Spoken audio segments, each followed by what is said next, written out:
देश की अर्थव्यवस्था को पटरी पर लाने के लिए प्रधानमंत्री नरेंद्र मोदी ने लॉकडाउन के बाद अनलॉक 1 की घोषणा की। साथ ही देश में कई प्रकार के कामों को भी चलाने की छूट दी गई, लेकिन उसके लिए कुछ शर्तें रखी गई।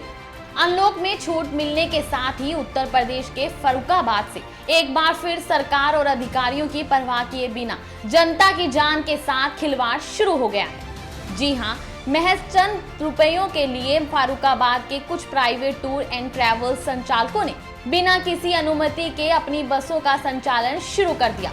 यहाँ तक तो चलो कुछ चीजों को ठीक माना जा सकता है, लेकिन इससे आगे की जो हकीकत हम आपको दिखाने वाले हैं उसे देखकर आपके रोंगटे खड़े हो जाएंगे। उत्तर प्रदेश की सड़कों पर दौड़ रही इन प्राइवेट बसों का सफर केवल उत्तर प्रदेश तक ही सीमित नहीं है, बल्कि ये पड़ोसी राज्य दिल्ली और हरियाणा समेत कई अन्य राज्यों में यात्रियों को उनके गंतव्य पर पहुंचाने का काम करती है। लेकिन आजकल यही बसें यात्रियों को मौत के सफर पर लेकर जा रही है। आप भी सोच रहे होंगे कि जब ये बसें यात्रियों को उनके गंतव्य पर लेकर जाती हैं, तो फिर इसमें मौत का सफर कैसे? चलिए हम आपको समझाते हैं। यदि आपने लॉकडाउन के बाद अब तक रोडवेज की किसी भी सरकारी बस में सफर किया है, तो आपने देखा होगा कि उस बस में सोशल डिस्टेंस के साथ यात्रियों को बिठाया जाता है। इतना ही नहीं, बस में सवार होने वाले हर यात्री की थर्मल स्कैनिंग की जाती है। इसके अलावा हर सफर के बाद बस को भी सैनिटाइज किया जाता है, जिससे बस में सवार होने वाले यात्री सुरक्षा के साथ अपना सफर पूरा कर सके। लेकिन फर्रुखाबाद से चल रही इन प्राइवेट बसों में ऐसा कुछ नहीं किया जाता। इतना ही नहीं, इनमें सफर करने वाले यात्रियों को मास्क तक लगाने के लिए भी नहीं कहा जाता। कोरोना के काल में इस प्रकार के सफर को यदि आप मौत का सफर नहीं कहेंगे तो फिर क्या कहेंगे?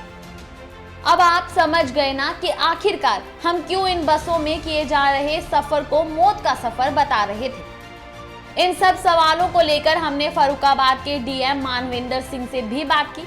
डीएम साहब ने मामला संज्ञान में आने पर इस बारे में आरटीओ को निर्देश देने का आश्वासन देते हुए कार्रवाई करने की बात कही।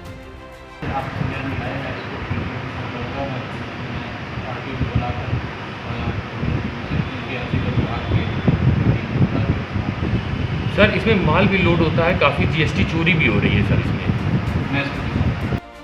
फर्रुखाबाद में चल रही in private tour and travels की बसें पहले भी कई बार विवादों में रह चुकी है।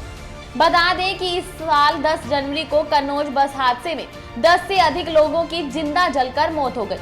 साल 2018 में मैनपुरी में विमल एजेंसी की एक बस दुर्घटनाग्रस्त हो गई, जिसमें 17 यात्रियों की मौत हो गई।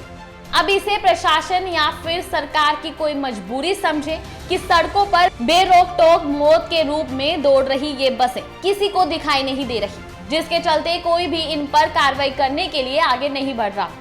खैर, देखना होगा कि डीएम साहब के आश्वासन के बाद अब आरटीओ विभाग सड़क पर मौत बांटती दौड़ रही इन बसों के खिलाफ क्या कार्रवाई करती है। भारत 9 के लिए फर्रुखाबाद से दीपक शुक्ला की रिपोर्ट।